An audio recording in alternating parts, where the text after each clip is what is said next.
සුබ දවසක් ඔබ සියලු දෙනාට JP YouTube channel එකට ඉතා ආදරෙන් පිළිගන්නවා. අද දවසේ අඩු වියදමින් ඉතා රසවත් ගුණවත් මික්ස් රයිස් එකක් හදාගන්න හැටි මම ඔයාලට කියලා දෙනවා. ඒ සඳහා අවශ්‍ය ද්‍රව්‍ය හාල් ග්‍රෑම් 500ක් පමණ, හාල් සඳහා සම්බා, කීරි සම්බා එහෙම නැත්නම් කැඩුණු ආඩු වගේ හාල් වර්ගයක් සුදුසුයි. මේ බත පිස ගන්න කලින් එකට තෙල් ස්වල්පයක් සහ ලුණු ස්වල්පයක් එකතු කරගන්න. එතකොට බත් ටික හොඳට විසිරීලා ඉදෙනවා. ඊළඟට මික්ස් රයිස් එකක් නිසා මස් වර්ග ප්‍රධාන මස් වර්ග තුනම භාවිත කරන්නත් පුළුවන්. ග්‍රෑම් 300ක ප්‍රමාණයක් මස් තිබුණාම ඇති.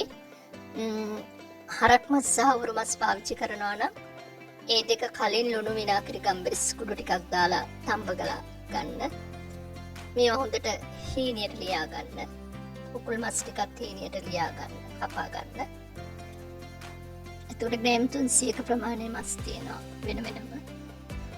මම මේ වෙලාවේ යොදාගන්නේ හරක් මස් සහ කුකුල් මස් විතරයි. ඒක නිසා 150ක ප්‍රමාණයට මස් අරගෙන තියෙනවා.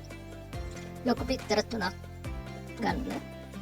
ලීක්ස් කැරට් 250 බැගින් සීනියට ලියා ගන්න. මුද්දරක් පළම් තියනවා නම් කජු ඒ වගේ දේවල් පාවිච්චි කරන්න පුළුවන්. ලොකු ලුණු ගෙඩියක්, තලාගත්තු සුදු ලුණු අඹිඟුරු ටිකක්, පිරිසිදු පොල් තෙල් හෝ එළවලු තෙල් අඩු කෝප්ප භාගයක්, අඩු කෝප්පයක් පමණ පාවිච්චි කරන්න අවශ්‍යයි. අඩු කෝප්පයක ප්‍රමාණය ගන්න එම තෙල් වර්ග, ගම්බිරිස් කුඩු, ලුණු කුඩු. ඊළඟට සාදා ගන්න ක්‍රමය මම කියන්නේ කොහොමද හදාගන්නේ කියලා.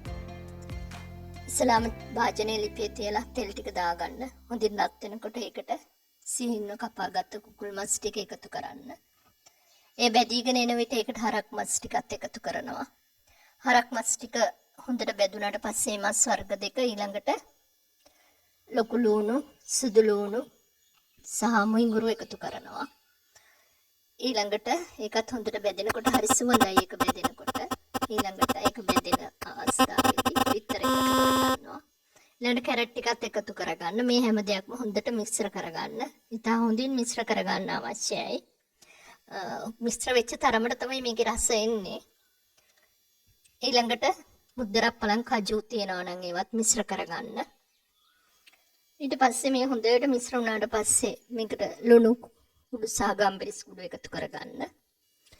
ඊළඟට ලීක්ස් ටිකත් එකතු කරගන්න. අවසානයේට ලීක්ස් ටික අවසානයේ තමයි ලීක්ස් ටික එකතු කරගන්න ඕනේ. ඒකත් හොඳට මිශ්‍ර වුණාට පස්සේ බත් ටික එකතු කරගන්න. බත් ටික හොඳට මේ පැත්ත මේ පැත්ත හොඳට මිශ්‍ර කරගන්න ඕනේ. පැත්ත මේ පැත්ත දාලා මිශ්‍ර වෙච්ච තරමට තමයි ඒකේ රසගුණ ලැබෙන්නේ. ඒක විනාඩි 5ක් විතර හොඳට මිශ්‍ර කරගන්න. ලිපේ තියලා ඊළඟට මේකට දාගන්න. මේක හොඳට මිශ්‍ර වුණාට පස්සේ මේ කෑමට සුදුසුයි. දැන් ඊළඟට ඒක පිළිගන්නන්න පුළුවන්.